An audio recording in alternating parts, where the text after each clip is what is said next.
ভিডিওটা পুরোপুরি দেখবেন। আজকে একটা রাক্ষসের গল্প বলবো। গল্পটার নাম কঙ্কাবতী রাক্ষসী। আমার নাম পদ্মাবতী, আমার বাড়ি ফরিদপুর জেলায়। আর 3 দিন হলো আমার বোন হয়েছে। বাবা বাইরে কর্মযোগে বাইরে গিয়েছে, 1 মাস পরে বাড়ি ফিরবে। বোন হওয়ার 3 দিন পরে বাবা বাইরে চলে যায় কাজে। 3 দিন পরে আমি সকালবেলায় ঘুম থেকে উঠলাম,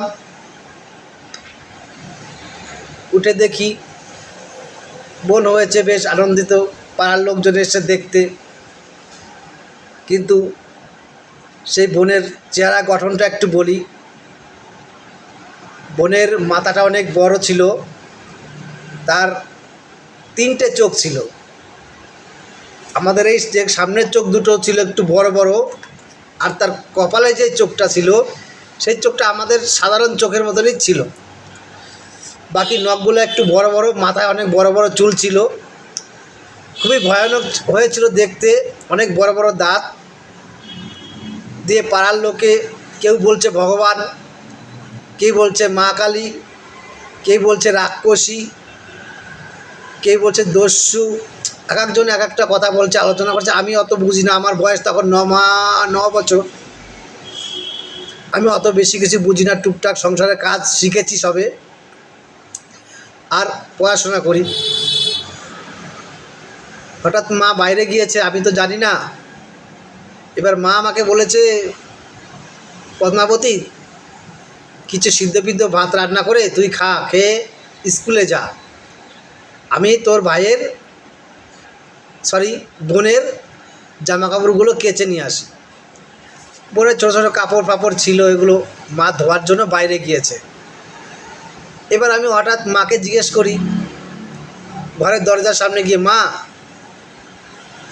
তুমি তো রান্না করতে বললে, তবে আমি কতটুকু চাল নেব? এবার ঘর থেকে একটা আওয়াজ আসলো, তোর 1 কেজি, আমার 1 কেজি, মায়ের 1 কেজি। তখন আমি শক খেয়ে গেলাম, কী ব্যাপার? 3 জন মানুষ বাড়িতে 3 কেজি চাল রান্না করে কি হবে এত? আবার জিজ্ঞেস করলাম, মা কতটুকু চাল নেব বলো, ভালো করে বলো, আমি শুনতে পাইনি। তখন আবার বলে, তোর 1 কেজি, আমার 1 কেজি, মার 1 কেজি। শক হয়ে গেলাম। আবার আমার একটু ডাউট হলো। আমি ঘরের জানলার দিকে উঁকি মেরে দেখছি মা ঘরে নেই। আমাদের ঘরে একটু পিছন বাথরুম সাইডে একটু আমাদের কল, একটু দূরে।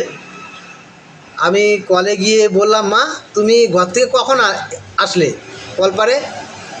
বললো, আমি তো অনেকক্ষণ এসেছি, তোকে তো বলেই আসলাম। বলে, না মা, আমি জিজ্ঞেস করলাম যে মা আমি কতটুকু চাল নেব, ঘর থেকে আওয়াজ আসলো তোর 1 কেজি, আমার 1 কেজি, মায়ের 1 কেজি। তাহলে আমরা তো বাড়িতে 3 জনই আছি, নিশ্চয়ই বোন বলেছে কথাটা। মা বলে, না, এটা হতেই পারে না। মা অনেকে জানে অবশ্য, আমাকে লুকাচ্ছিল। যাই হোক, বাবার অপেক্ষায় ছিল মা, এর জন্য মা কাউকে কিছু বলেনি। অনেক ঘটনা রাত্রে ঘটে, সেটা মা কাউকে জানায়নি। যাই হোক,